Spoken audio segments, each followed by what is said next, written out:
Variables and expressions. The question for today was, how can you translate words into mathematical expressions? You've actually been doing this for a very long time and you may not have even realized it. Anytime you do a word problem, you're taking those words and turning it into a math problem so that you can solve it. Today we're going to actually look at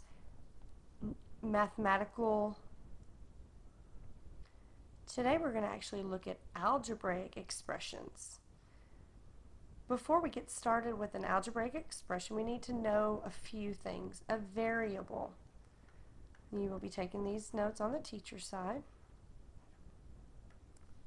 So to get started, a variable is a letter or symbol that represents an unknown amount that can vary, and that's where the word variable comes from. It has the word vary in it, and vary just means to change. An algebraic expression, which we're going to be looking at, we've been working just with mathematical expressions, just number expressions, and now we're going to be turning them into algebraic expressions. Algebra deals with unknowns. So an algebraic expression is a mathematical phrase involving these variables, and it also deals with numbers and operations. So when you're doing algebraic expressions, you're going to see some variables, which we'll be using letters. You're going to see numbers just like in regular expressions, and our four operations, which are addition, subtraction, multiplication, and division. Let's go ahead and start with an example. We're going to keep it pretty simple today in this video. I want you to write this on the student side. 5 plus a number. This would be my word phrase. We are going to practice turning this word phrase into an algebraic expression. Remember, back on our notes, algebra just deals with unknowns. What do you know from this? I want you to write down what you actually know. Yeah, you know the number 5. You also know what plus represents. Which operation is that? It's addition. And then a number. Do we know the number? No. So we're going to make it a letter because it's our unknown. So you just wrote an algebraic expression. 5 plus a number. We don't know what that number is, but we're going to be learning how to use these to solve for unknowns. So it's as simple as that, just writing an expression today. So we're going to look at some more examples of some expressions. So this will go back on the teacher side. Now for the operation of addition, some things you might see in the word phrases. You might see a number plus 4.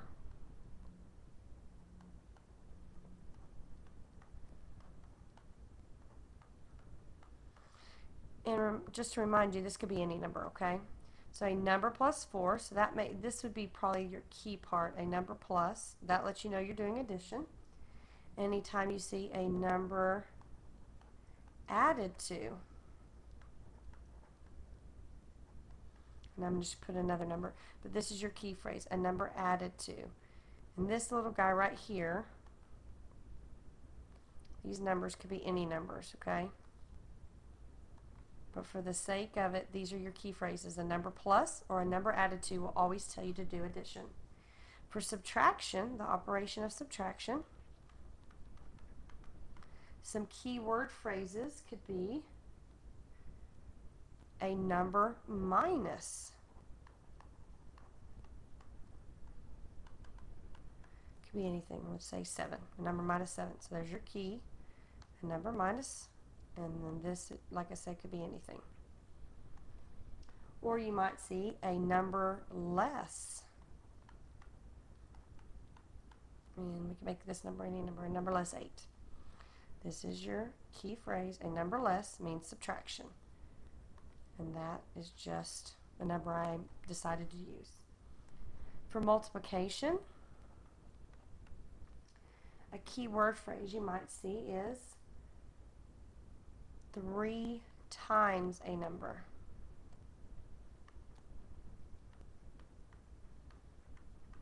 So here's your key phrase.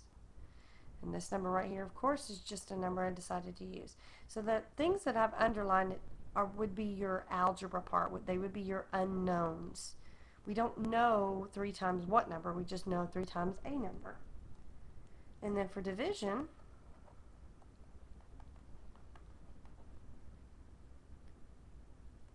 a key word phrase would be a number divided by.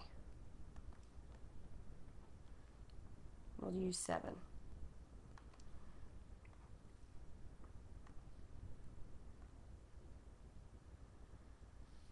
Now let me show you what it would look like when I actually write the algebraic expression for these particular phrases I used with these numbers I just made up. A number plus 4, we don't know the number, so we'll put in, plus, we know 4. That's your algebraic expression. Another one, a number added to 4, we don't know the number, but we know it's added to 4, so it looks just like this one. Over here, a number minus 7, we don't know the number, but we know minus 7. And here, a number less 8, so there's the number, less 8. Here we know for multiplication, there are 2 ways we can do multiplication. 3 times a number,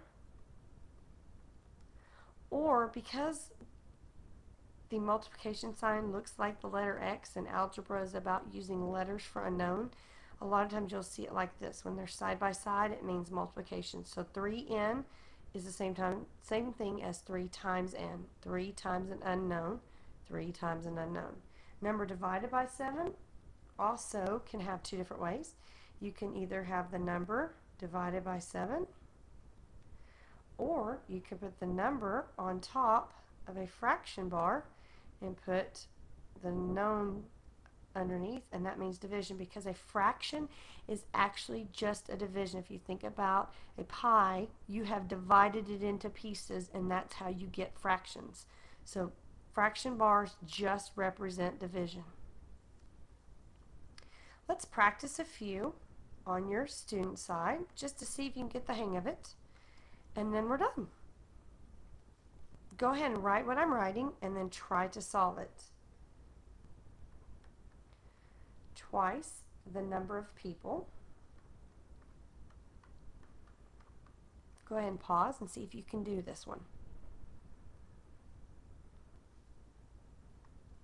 Alright, let's check ourselves now. We have twice, which means 2. Number of people, we're going to use the letter P because we're talking about people here. We don't know how many people, so we're using the P. Twice the number of people, which operation will we use? Multiplication. So you can either have 2 times P, or you could have written 2P. That would have been the same thing because like I told you, multiplication, you do the numbers side by side. Okay, let's try another one.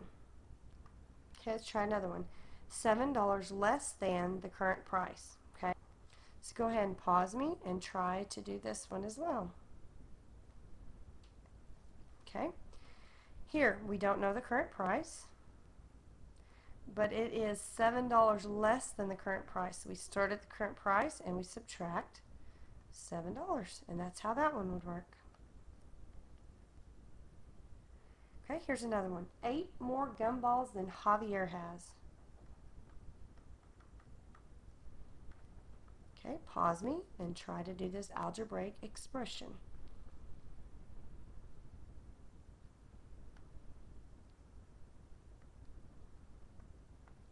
Okay, let's go through this one in a little more detail. We have more than. We know 8 gumballs, but we don't know what Javier has. So Javier's our unknown, so we're going to have to make him our variable. So he's going to be J.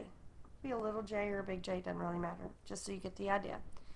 8 more than, so we would do 8 plus Javier, or you could have flipped it to Javier plus 8. It doesn't matter. Either way, it's going to be the same outcome.